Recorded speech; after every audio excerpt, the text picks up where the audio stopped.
I'm not here. I'm a figment of your imagination.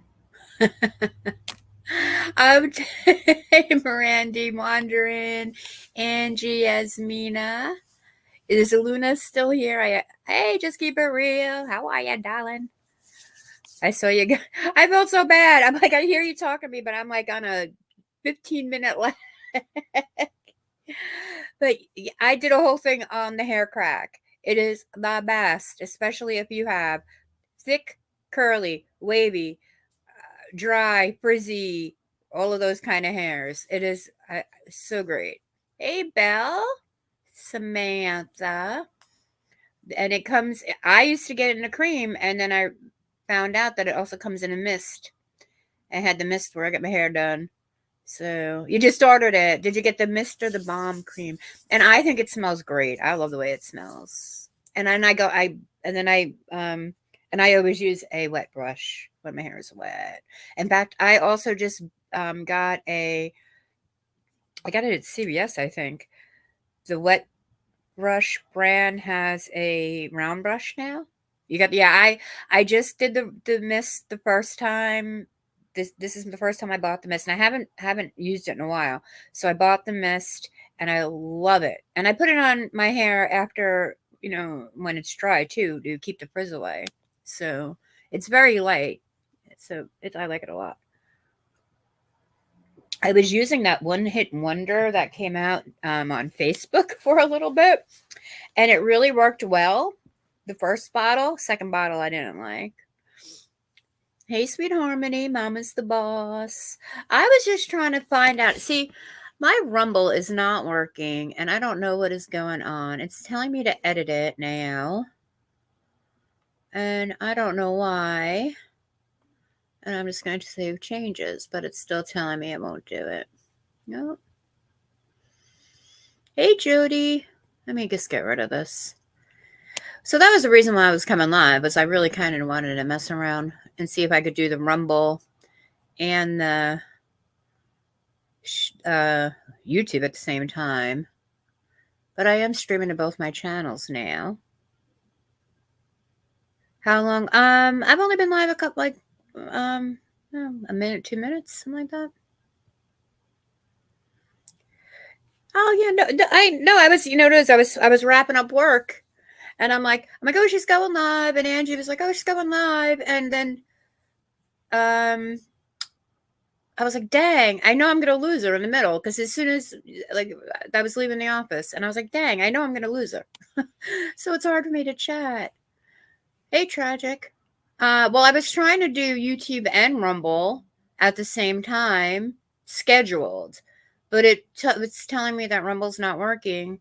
But the last time I just did YouTube, Rumble picked up by itself. So I don't know I'm so behind in this kind of stuff.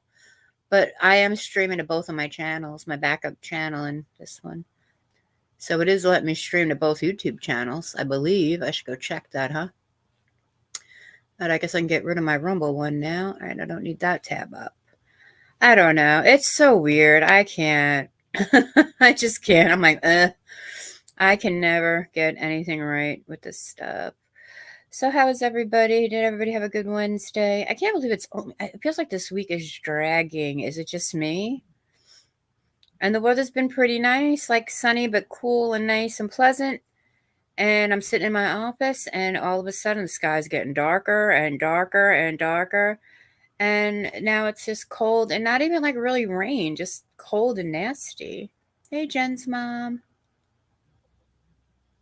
You just want to share that your daughter, who is a licensed psychologist, will be speaking at many places about how to speak to your children about difficult things. I'm proud. Oh, wow. Oh, congrats.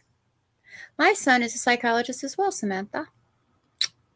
He is.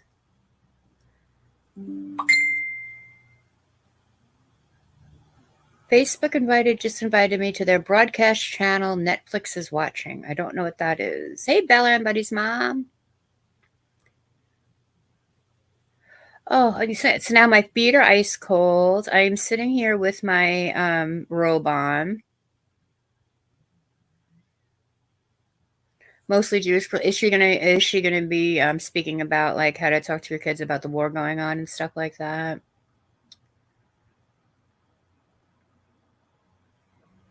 That must be really difficult to have to deal with right now, to explain to a child.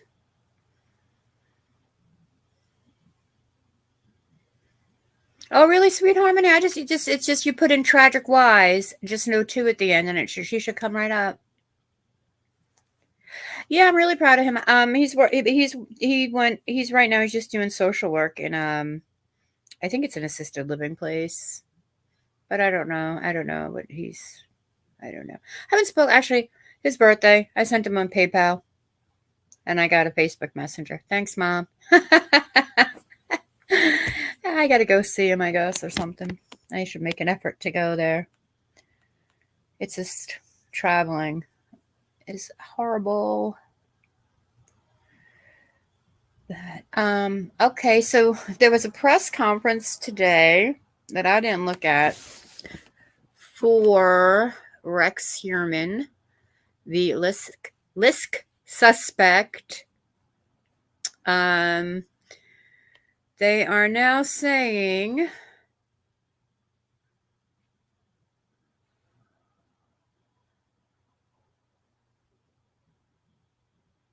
that they're interviewing Harrison. He is the so Rodney Harrison is the Suffolk County Police Commissioner, and he was at the press conference as well. And he is saying that they're interviewing 4 new people who could connect more cases to the suspect, Rex Heuermann.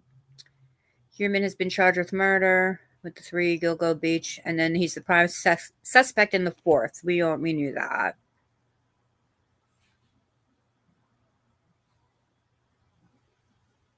All right, so right now, I guess I can play it if anybody is interested. The pervert is live. Okay, Green Goblin. Sorry, tell your dad I said hey.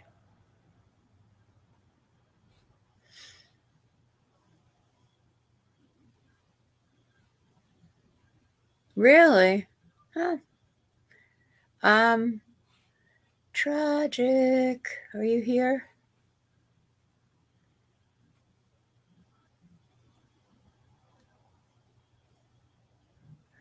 Tragic. Can you drop your Rumble link in here? You probably can.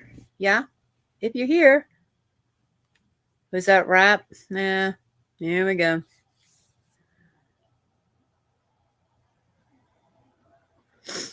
Just time him out or whatever, Miranda. It's fine. I'm not in the mood today to play with him.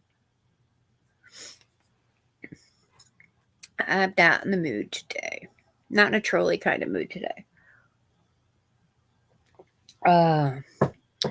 So yeah, so there's that.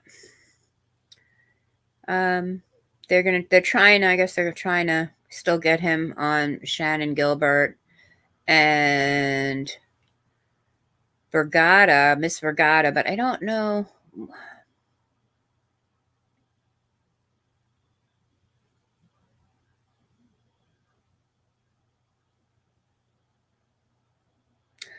Oh.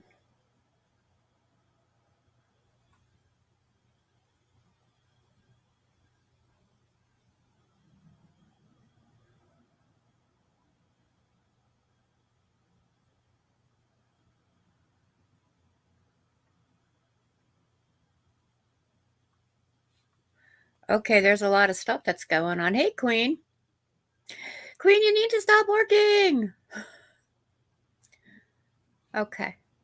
You need to be easy on yourself, sweetie. Oh, so there is a little bit. All right, I'm going to play a little bit of this. I thought it was going to be a little bit of, see, John Ray, the attorney for Shannon Gilbert's family, he's a little eccentric. I know you said you were going to have to edit a video today, Ange. Hey, Gator Hater. So I thought it was going to be kind of hinky because John Ray is a cat. I mean, he's definitely eccentric.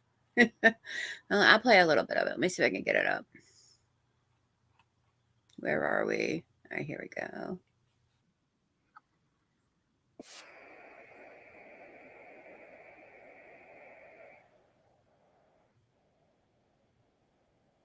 This is fair use and all that.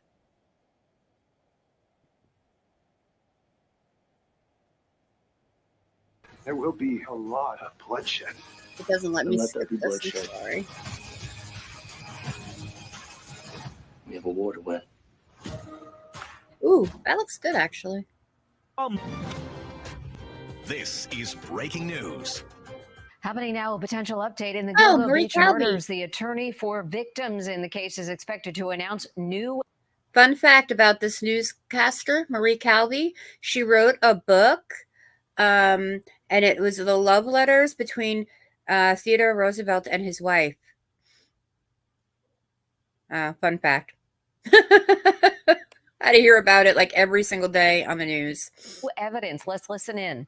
One other station that was late, and they're here. Okay, so then we don't have to wait. I wasn't going to wait anyway, but John, you know, this is if the they attorney. step in, Oh, we might have to go over a few things. I don't know.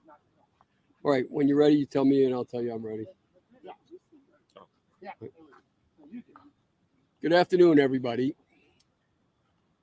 We're here today because new information has arisen in this case from witnesses who were so far unknown.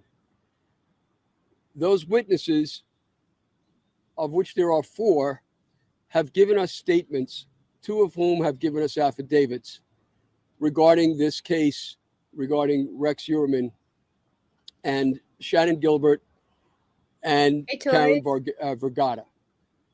Before I talk about them, first, I want you to be aware that here stands the commissioner, as you know, with me. And up until now, we have not made it known to the public that we have been working together on this case steadily since the time that I came to know Commissioner Harris a year ago, February. Okay, I think I should maybe.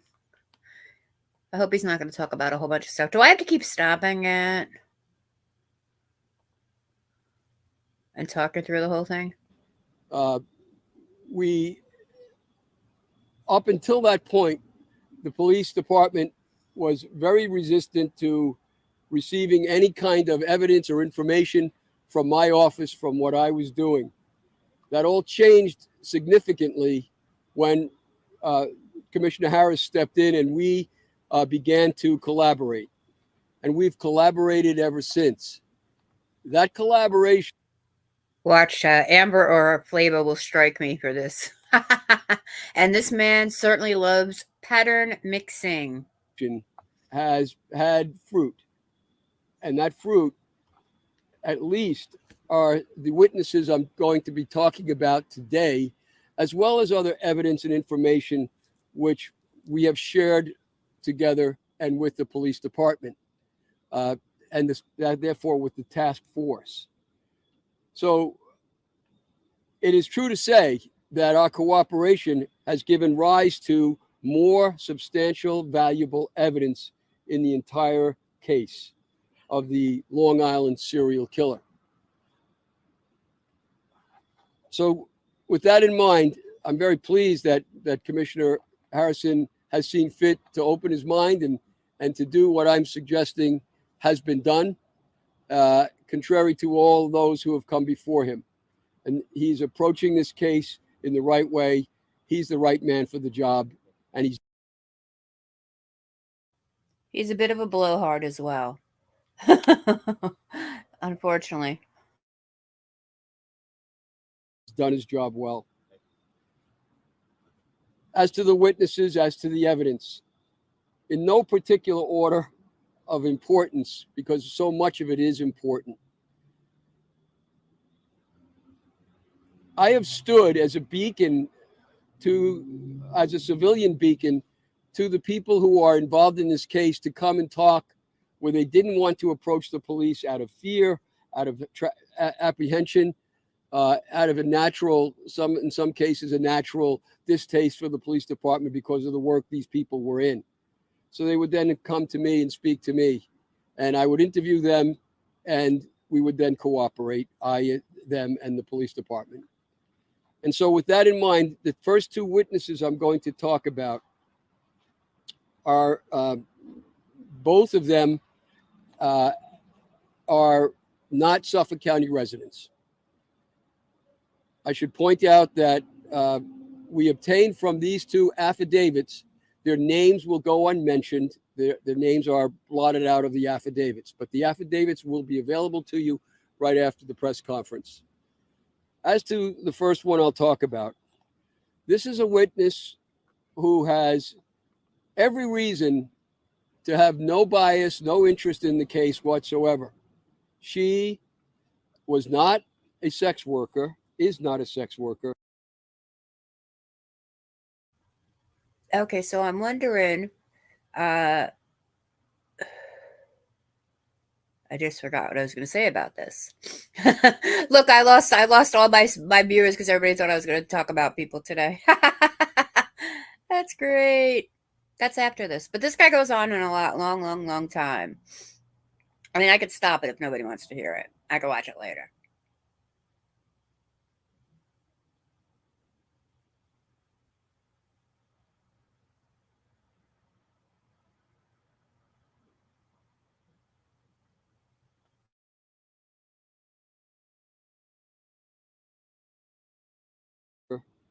And instead, back in the 90s, in the 1990s, she was what is known then and now as a swinger.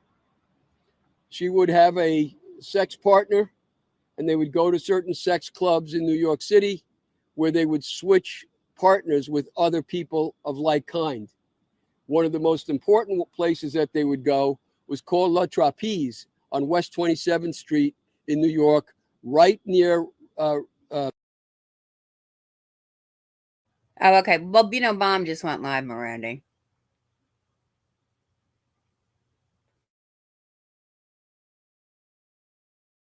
Rex Heuermann's office. And this was a notorious place for swapping, for switching partners.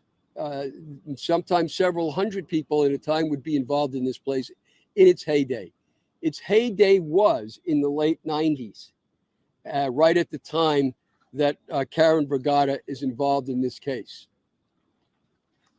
In this situation, this particular woman was dating a police officer from New York City who was in narcotics, a detective, and they would go to these switchy clubs, these swapping clubs.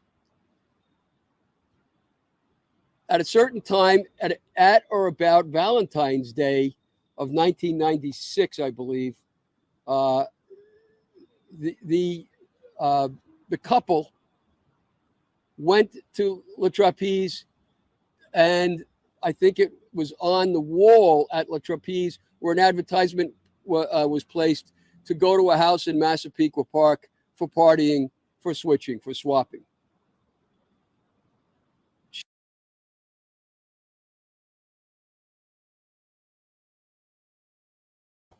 Oh, I don't care. I just letting everybody know. I'm like, there's 12 people here. I know, it's fine. No, I mean, I'm listening to this. I just want to make sure because I can listen to this later. She went with her boyfriend out to Long Island, but before they went, Swingers. her boyfriend picked up a woman in New York, in the city, who had apparently just gotten out of jail, and she was disheveled and hungry, and she was a sex worker. We don't know the details yet of how he came to know her, but he knew her. And she came in the car with the two of them. They went to Massapequa Park. Before they got there, they stopped at a gas station, and the girl who was with them expressed some apprehension about where they were going and why.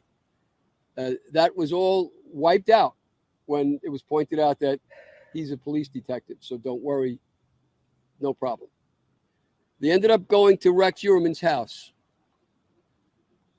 In the house was the wife of Rex Heuermann and Rex Heuermann and the other girl. The other girl who we believe to be Karen Vergata. This girl disappears downstairs at the house. Rex Uerman disappears. And according to our witness and other witnesses I've talked to, He's when men like are this swingers all the with time, their- Randy, all the their time. partner, very often they switch sexually. They go back and forth between male and female. And so Uerman He's giving us a lot of details. leaves the main floor and disappears either into another bedroom or downstairs. It's not clear. And the witness talks to Rex's wife. She doesn't want to have sex like she had expected to occur because our client believes because our client is an African-American woman. And Uerman didn't like that. Ellerup, rather, didn't like that. So there was no sex between them, as was originally planned. Instead, the sex is between Uerman and the other man. At some point, the witness goes looking for her partner and is kind of upset that he doesn't emerge. He emerges, and finally, they leave, and kind of in a hurry. But when they leave, as they're leaving, the witness points out that she could see in the window, looking out, the girl that had come with them. And she says to her driver, her partner, "What are we doing? Are we taking her?" And the partner says, "Don't worry. They're just playing a game. She stays there. No problem." With that, the girl runs out of the house naked and is running in front of the garage. And now the witness says, "Hey, shouldn't we be taking her? Something's wrong here." And the driver tells her, "Nah, they're just playing a game. Leave it." And they leave. She never hears about the incident again. She distinctly remembers Uerman. She also had intercourse with Uerman Ew. that I same forgot day. to say something, so. And she kind of buries it, forgets about it, until on TV she sees the picture of Karen Vegata, and she recognizes her and said that's her, and she recognizes Rex Uerman. And so she comes forward, and I meet her. I interview her at great length. I also had the police department. We arranged for detectives to interview her. And I found her story. I interviewed her for 3 times for a total of 9 hours. And I found her story to be credible. She also mentioned that Rex would go out in the backyard and start a fire at 1, 2 o'clock in the morning in a big barrel that was outside in the back. And she was worried about that too, that it would attract police. Anyway, she seemed credible. She appears to be credible. And she was willing to sign an affidavit to that effect. And that affidavit will be available to everybody. I want to see the And affidavit. the details Maybe we I've can just get that. told you, you will find there. The second witness who's come forward. This woman is not a sex worker, never was. She's not a switcher or swapper. She's not involved in any Flip sexual flopper? activities whatsoever. She has nothing to gain by A switcher, a swapper, a YouTube flip flopper. Ha! There we go. coming forward. She's not looking for a book or money or the usual things that you're hearing about out there. None of that. But she came forward because she's very disturbed about what she knows after she also saw Rex Uerman on television and Shannon Gilbert. And here's her story. She is a banker by day, and at night she worked extra in Suffolk County as a taxi driver to take care of her family. It was a one-parent family. As a taxi driver, she is called from her dispatcher to go to the Sayville Motor Lodge on Sunrise. Okay. So the Sayville Motor Lodge is notorious for prostitution and drugs. Yeah. Not a nice place. And the call was probably dispatched to Colony, which is the cab company that operates out of the Sayville train station. And I know several drivers for Colony, but I don't know any female ones. But now I'm going to get in touch with one of my friends I know and see if he knew who she was, because he worked there at that time. And actually, he was a night dispatcher there for a while, too. Rise Highway, that infamous place that the commissioner here busted a year ago, and for prostitution and other illegal activities. She's called to go to that place, and that there's a girl awaiting her who's locked in a bathroom and will come out if she flashes her lights and beeps the horn. And she goes there and does that several times. It doesn't work. But then suddenly a giant man who fits the description of Rex Heuermann comes out, and he's covering his face with his arms so he can't be seen. And he runs to a van or an SUV right nearby that's parked right there. She continues to flash her lights and beep her horn, and out comes a girl crying, shaking, very upset, and gets in her car. There they talk for a while, and then eventually they drive to the Ronkonkoma Railroad Station, so that this girl can go back in to New York City. This girl was a sex worker who was servicing the big man, and the man had seduced her into coming to Sayville by several times over the telephone, convincing her that he was just a nice man who was going to help and work with her to help her family, her mother, her sisters, and her boyfriend. Shannon has a mother, sisters, and a boyfriend at that time. Okay, so kind of weird that he said Ronkonkoma train station, because there is a Sayville train station. I'm trying to think in my head, because Ronkonkoma and Sayville are kind of close. It's just they're two different lines. Yeah, the Sayville is the South Shore line. That's the Babylon line. The Ronkonkoma is the Ronkonkoma line. They both go into the city. Sayville, you would have to transfer. Ronkonkoma would go straight in. So if it was very late at night, she would probably have better. She would get a train faster if she did go to Ronkonkoma. So there is that. That is truthful. She had her hair pulled back, and hey, Laundering, thank you for because she being offered here. more wigs. This girl turns out to be Shannon Gilbert. Now, Shannon is lured into doing this particular tryst, and she's given an envelope, or shown an envelope by the man that looked like it was stuffed full of money. And he tells her, there's $1,000 in there. It's for you and your family, no matter what happens tonight. She looks in the envelope when he goes to the bathroom, and it's stuffed with paper. And so she panics and realizes something's wrong. So she goes in the bathroom, and he had become very aggressive, very angry. She goes in the bathroom, locks the door, and calls to get a cab. And that's how she comes out. They speak for over an hour.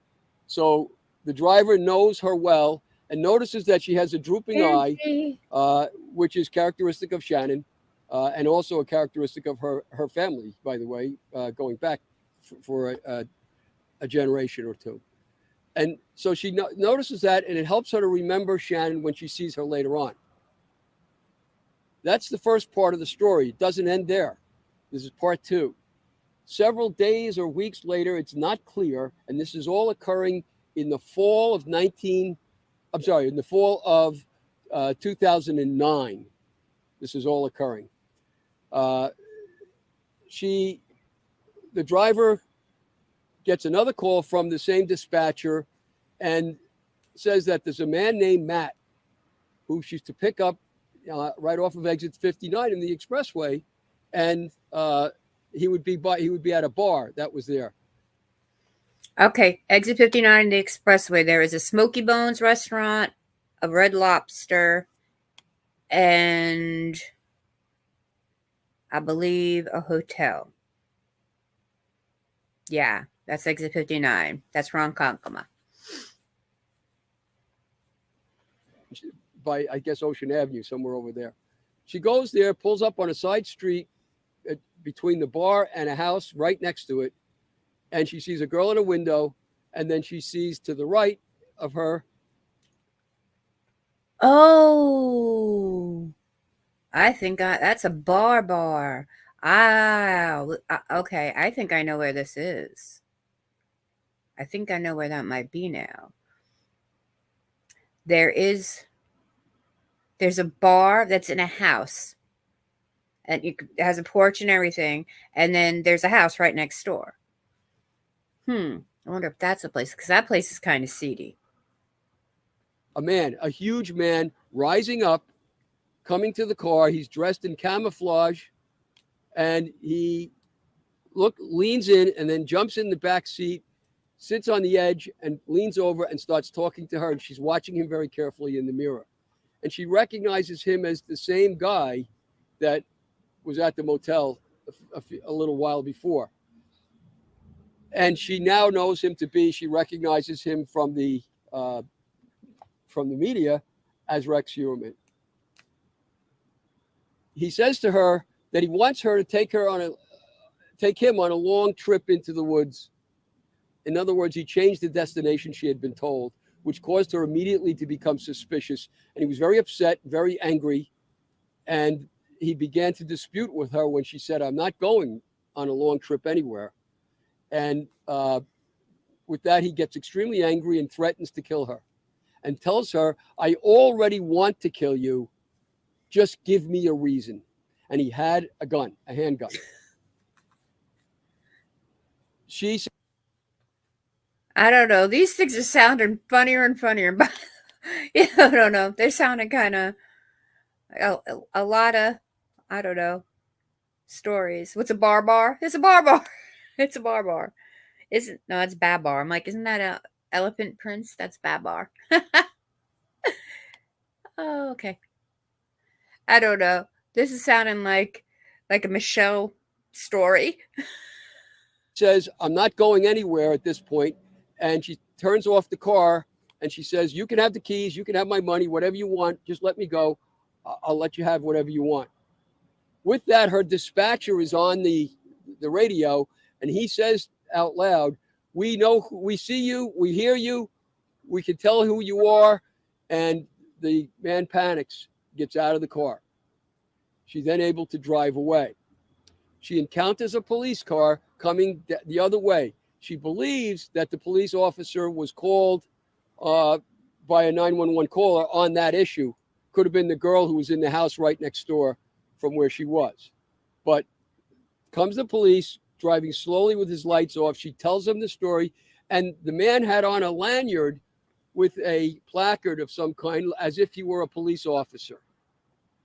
And she asked him, "Are you a cop?" And he said, "Yes." She said, "From where?" He said, "Brooklyn." With those facts in mind, she tells the police officer who's driving, "There's one of yours back there, and it looks like he's had a bad day. So you better go see what's what." Words to that effect.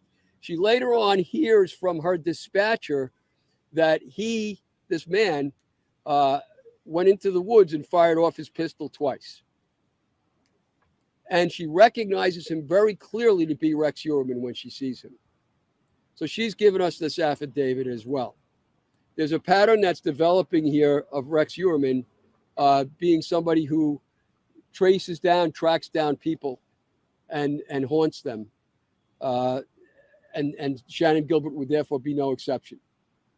Now, the third witness has not given a statement yet. The third witness contacted me from Oklahoma City, Oklahoma. Woo! And that witness clearly recalls being picked up. She was a street walker.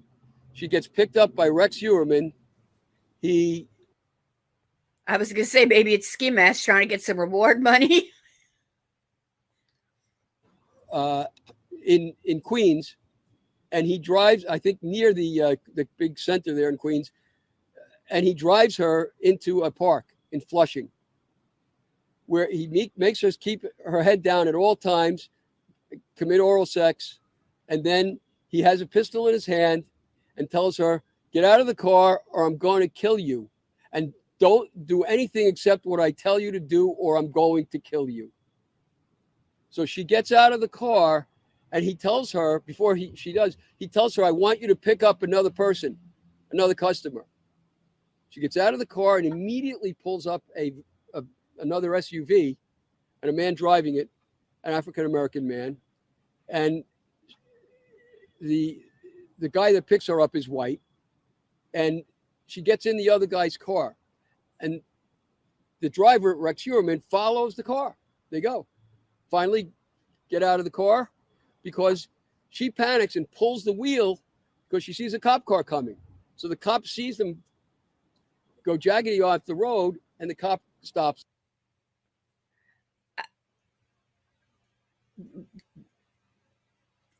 I don't know if I believe any of this. Does this sound like really crazy stories? I don't know.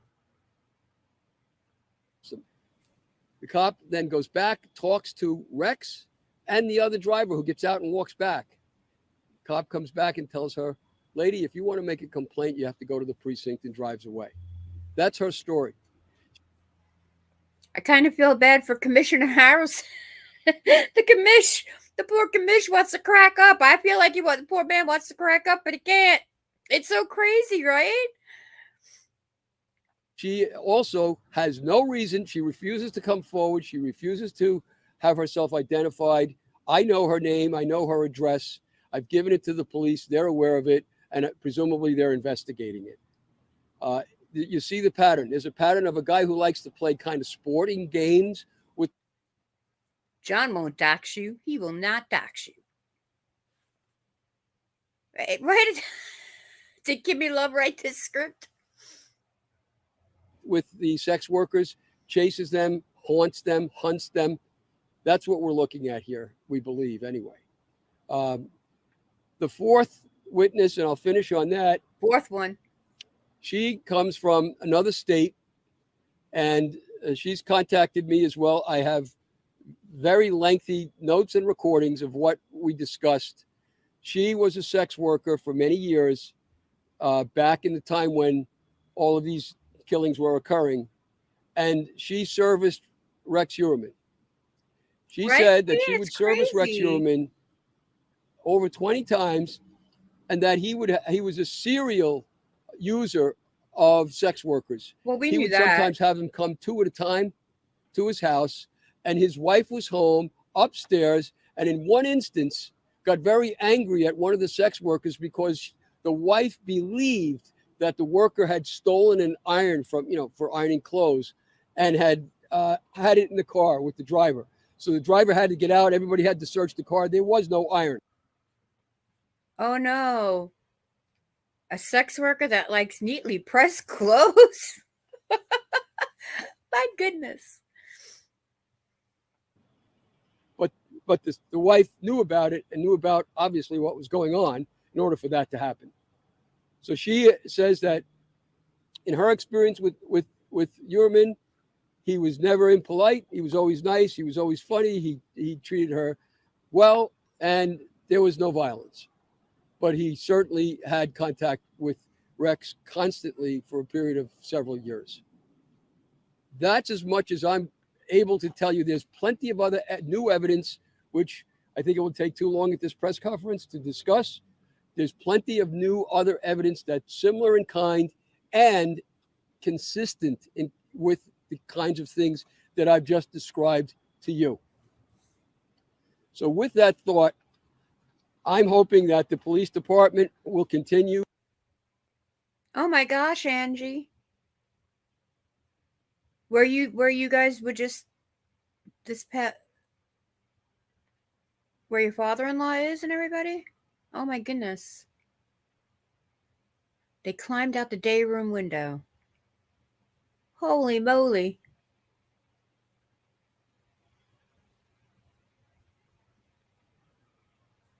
I didn't know that they had windows that opened in prisons. That's crazy.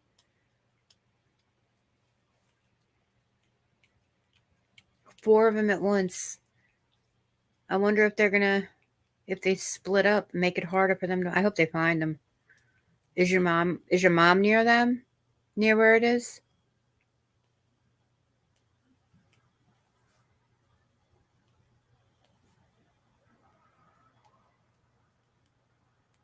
Yeah, super crazy, but your mom will be all right.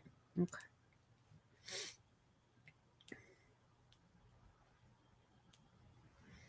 That is super nuts. Oh, that's right. Yeah, I know. Yeah, but that's okay. Oh man, this world is going crazy. All right, let's see what else. Oh, you heard about that earlier this morning, Queen? Oh my goodness, I didn't hear about it. All right, let's see what else John has to say. Along with the His jacket's task very force, shiny, by the way. I they don't will think you can continue see it on your end. to look into Maybe these it things, investigate them thoroughly, make the synapses that haven't been made so far, connect them up and connect the dots, as it were. And I think we're getting to where we want to go. Lastly, I am still working on this case. Today, I took Joseph Brewer's deposition, the John for Shannon Gilbert. I just finished it and came here. I'm still actively pursuing this case on my own, as well as cooperating with the police department and the task force. But for people out there who have information and are afraid to come forward to the police, they can talk to me. They can reveal whatever they want. I will reveal it to no one. I reveal these things with their permission, the things that I told you about. But anybody else that still has information, I'm available. My door is open. My phones are open. I can help you. Thank you.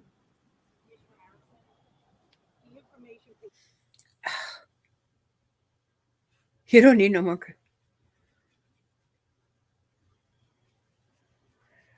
Okay, let's see what the commission has to say about this. Does anybody have any information they'd like to pass along to John?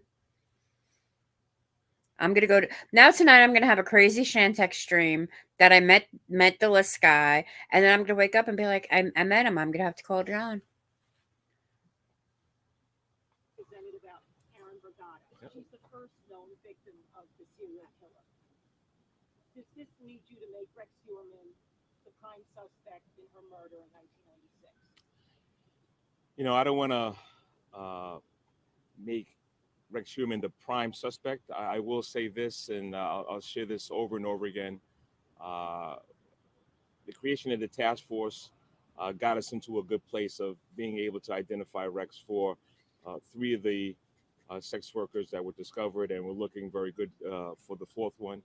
But we also added 2 more investigators to the task force to take this type of information in and to pursue it, to follow it, to see if this is credible. That's very important, and that's why people don't understand. When I first came into this position, I sat down with John Ray, myself and the members of the task force, to have that conversation about information that he may have, and let's make sure we're. Yeah, if it wasn't for this man right here, none of this would have even been going on. It would still have been no suspect, no suspect, no suspect. This man right here is what put the fire under Suffolk County's ass after they got rid of that garbage guy who just got arrested again for prostitution, but I think he was prostituting himself or something.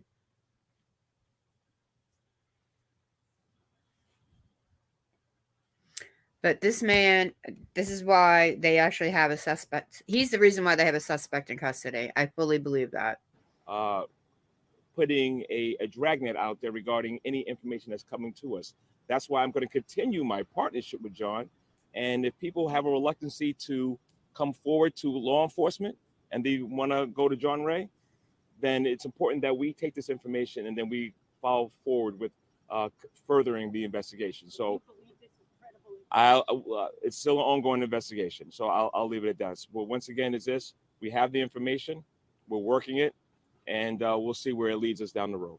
And you're saying to us earlier that you're going to leave no stone unturned, and the fact that there possibly were affidavits that you can use to possibly find future victims. Absolutely, and that's a very good question, and that's why I stand here today with John Ray. If people don't want to use our Crime Stoppers hotline, and they feel a lot more comfortable going to John Ray or anybody else, I want to make sure that people understand that we have a job here as law enforcement, as the Suffolk County Police Department, to make sure we investigate every single complaint or interest in this case. Make sure that we look under every single stone to see if there is any connection to Rex Sherman, or if there is a connection to somebody else that may be involved with the bodies that were discovered on Ocean Parkway. Commissioner, have you heard about or known about the affidavits before today? What's the time frame? So we could go about a month and a half, depending on 2 months, depending on each one. For one of the affidavits, I was actually sat down with the person myself. That just shows you my vested interest in it. Listen, this is something that's very important to me. I'm going to continue.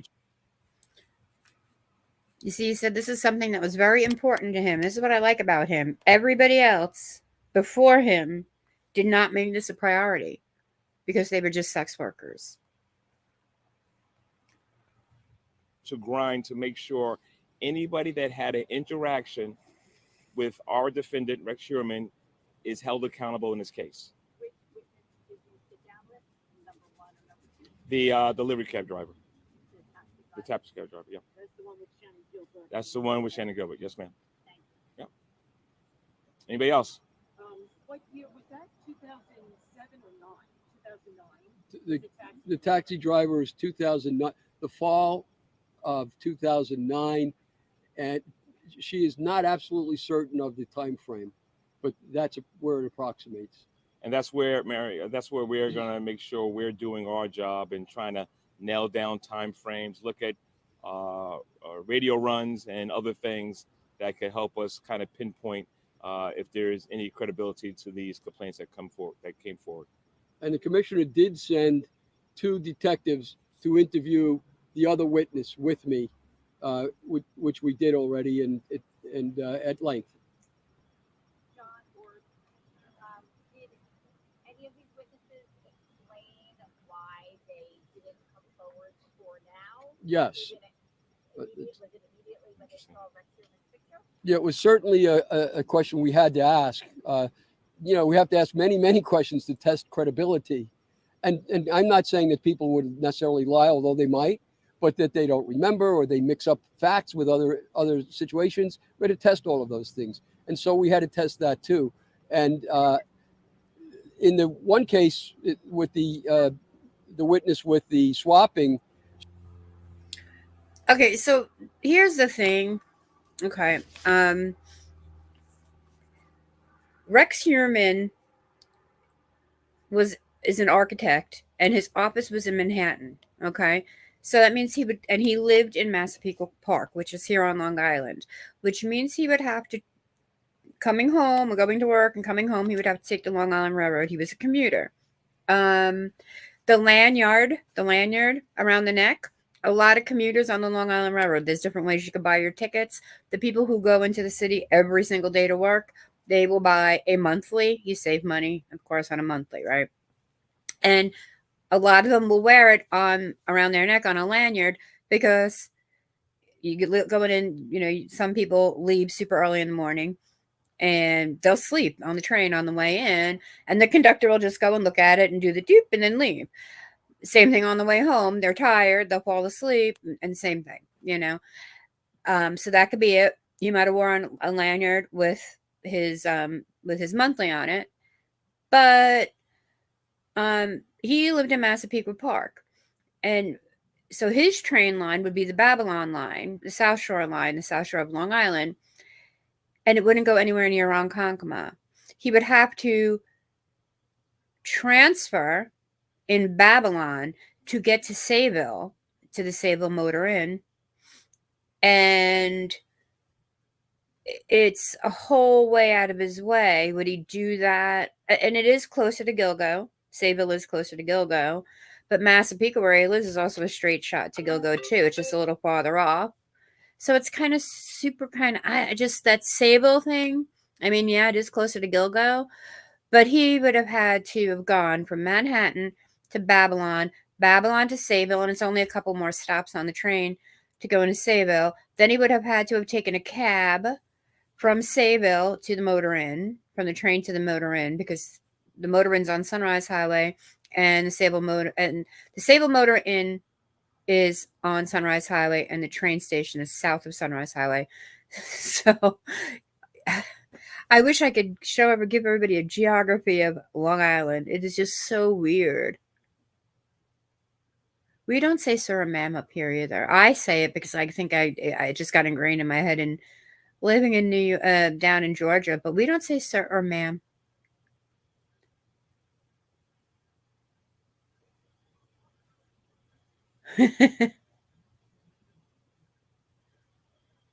Oyster cards for traveling.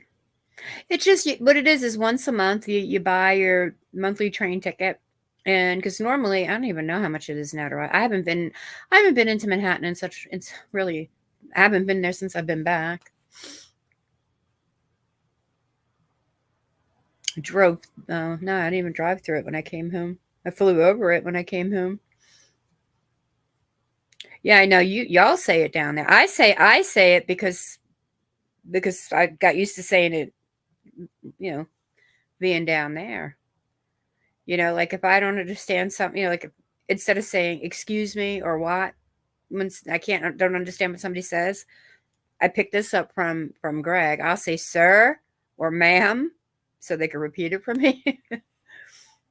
I learned that living down there. But yeah, up here we don't say sir or ma'am a lot.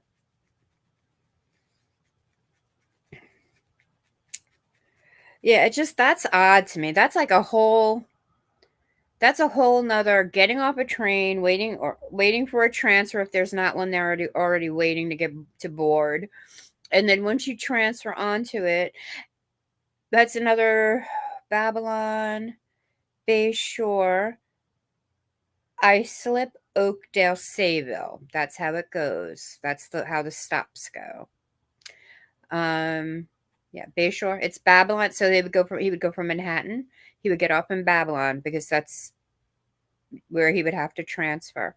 Then you would transfer in Babylon, and it would go Bayshore, Islip, Great River, Oakdale, Sayville. That's how it goes. Great River, Oakdale, Sayville. I always forget Great River is there. It's a very tiny, little, teeny tiny town. Very wealthy, but very teeny tiny. Yeah, so that's how it would go. So that's a whole way, and then a whole Uber or cab ride. Well, at that time, it wouldn't have been an Uber. It would have been a cab ride to the Sayville Motor Inn. And then you think about it, he'd have to do that in reverse back home. He wouldn't have to go all the way to Manhattan. He would get off at his stop where he would probably park his car, because then they also have commuter parking lots for the people. And either you have to be a resident with a sticker or you have to buy a sticker in order to park in these lots. So it's like, for a commuter, it just seems like a whole lot to go and meet a sex worker when you're basically in Manhattan and they're available there as well. In fact, a lot of these women came out of Jersey, Connecticut, and Manhattan. They weren't even from Long Island. The only one I think that came from Long Island that was living here was the one who lived in Babylon, and I can't remember her. I don't know if it was Melissa. It might have been Melissa. Well, I mean, I'm hoping that these leads just aren't. I mean, the affidavit. I mean, anybody could sign an affidavit, right? An affidavit. Oh, I don't know. This just seems so, especially with the Jenny Jen hat on. I mean, come on, John.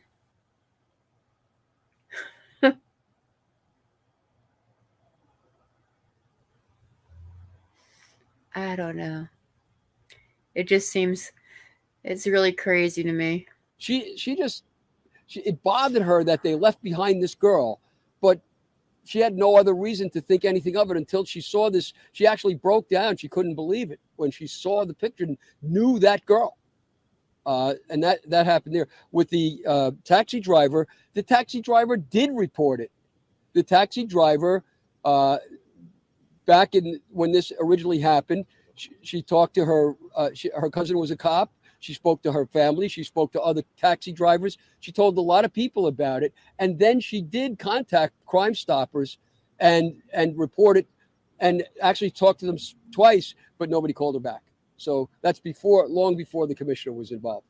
So she did come forward and she said, well, when it got reactivated, the issue, then she called me. Okay. Find the witness too credible, the person you sat with, Commissioner? So, the way John explained it, and you got to just kind of take this into context. She doesn't have a stake in the game. She's a cab driver at night, had a profession during the day. She's not necessarily from this neighborhood. So, little things like that kind of piqued my interest. And once again, is this, why did she come forward and her role and story and everything? It's something that we need to take a closer look at, and we need to make sure we're investigating it. And that's why the task force will stay in place. That's why we added more manpower to it. We're going to continue to work with our law enforcement partners and see if there's any nexus to our defendant Rex Heuermann, or once again, like I said before, if happens to be another subject out there, we'll look at them as well and see if we can hold them accountable.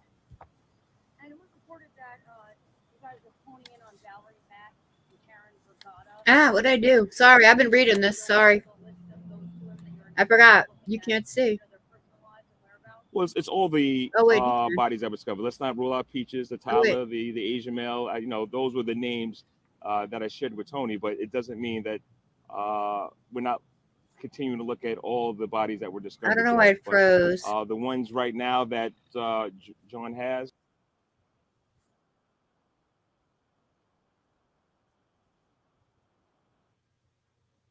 All right, sorry about that. I don't know why it froze. Maybe. Oh, no, my internet is okay. It's rating. It's messing with your internet. Oh, my goodness. So that's crazy. That is just super crazy. I don't know. I don't know if I can get behind all that. That was just a lot. Oh, yeah. No. So I wasn't planning to even do much tonight. I was just trying to see if I could get this Rumble thing going. And I've been here for an hour boring you guys with my Lisk stuff. It wasn't anything. It was wild. Yeah, definitely wild. That is, ooh. And, coming from a man that was a Jenny Jen hat on the regular. You could hear him talking, just not see it. Yeah, they were kind of wrapping it up. I don't think it wasn't much. But I am going to sign off because it has been an hour. And Bomb is on. Is she still on? So I want to go and catch up and see what she had to say. But hopefully I will be bringing you more wild rides. Definitely. Oh, thanks, Sweet Harmony. I'm hoping I'm not boring. I am getting before you go, Queen. I know. Well, you can if you're still listening. I am getting together a members only things. I know my members are here, so just so you know, I am trying to work something out. Want to have a fun night with like a game thing and win prizes, but I'm also going to do, I think, a sub giveaway for my 1,000 member thing also. So I don't know. I got a whole bunch of ideas bouncing around in my crazy little head. Yep. So yeah, I'm going to go sign off, do 2 things, and then be over at Bomb. So I'll see you all there. Thanks for staying with me tonight, guys. Appreciate you all. Have a good night. I'll see you in a bit. Oh, no. Is she really? Oh, no. Mm-mm. All right, Wandering. We need to get together. Ugh, God. Kimmy, love, you know what? Get over yourself. You're not that important. Now, all of a sudden, I feel like, oh, God. All right. Before I get myself angry, have a good night, guys. Well, I love you all. Thank you for being here. I know. I just got a, yeah. Okay. All right, guys. I will talk to you. Have a good night. Bye.